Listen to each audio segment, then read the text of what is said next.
Today's book is The Flat Rabbit. The Flat Rabbit. So we have two main characters. One is a dog and one is a rat. The dog's walking down the road. Do, do, do, do, do. Looks up. Looks down. And what does the dog see?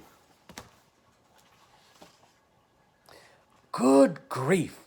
Would you look at her, said the rat when she spotted the rabbit. Yes. I was just wondering what she was doing there, Replied the dog, a bit startled. It had been so quiet until the rat came around. She's totally flat, said the rat. For a while, they just stared there, looking at her. There's the dog and the rat and the flat rabbit.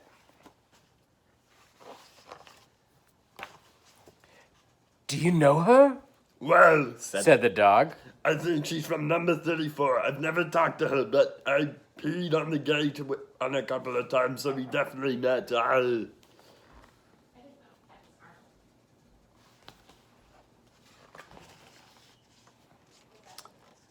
rat thought it was all a bit sad.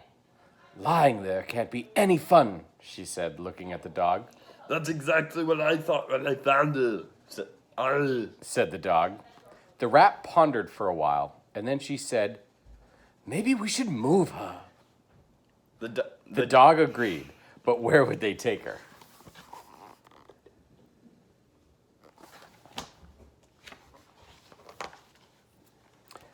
They went to the park to think.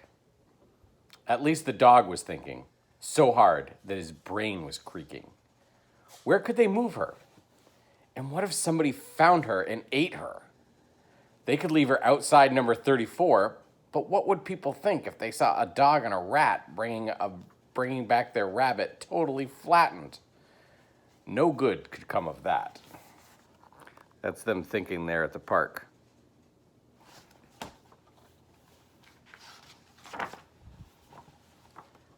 The dog was now so deep in thought that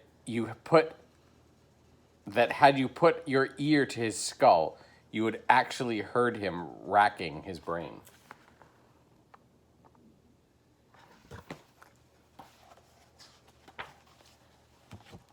That's it, said the dog suddenly, and after explaining his idea to the rat, they both went back to get the flat rabbit.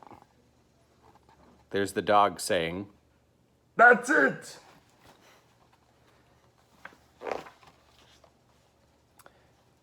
Watch the ears, said the dog while he carefully peeled her flat legs off the road. The rabbit was so thin he was afraid she might tear. It was already evening when they reached the dog's house. There's her peeling the rabbit off the road. They worked all night on their plan. You could hear them chatting and hammering away in the doghouse. Nobody knew what was going on in there.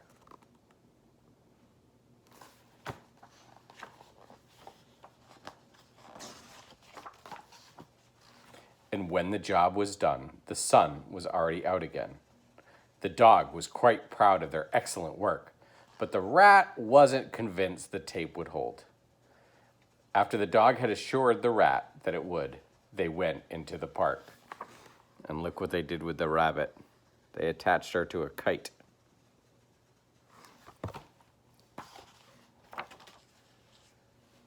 It's not easy to fly a kite. You need a bit of wind, but not too much. And you have to run extremely quickly, but not forget to keep an eye on the kite. They raced back and forth 42 times before they managed to get the kite in the air.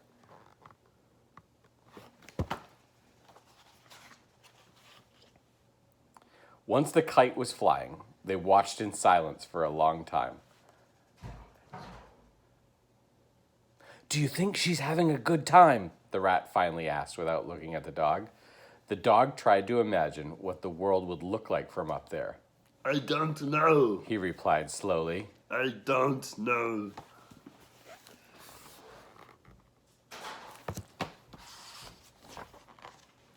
The kite was now so high in the air they almost couldn't see the rabbit anymore.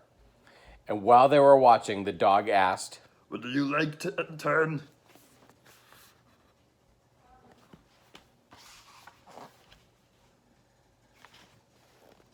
and there's the kite flying above the town. The end. Have a good night.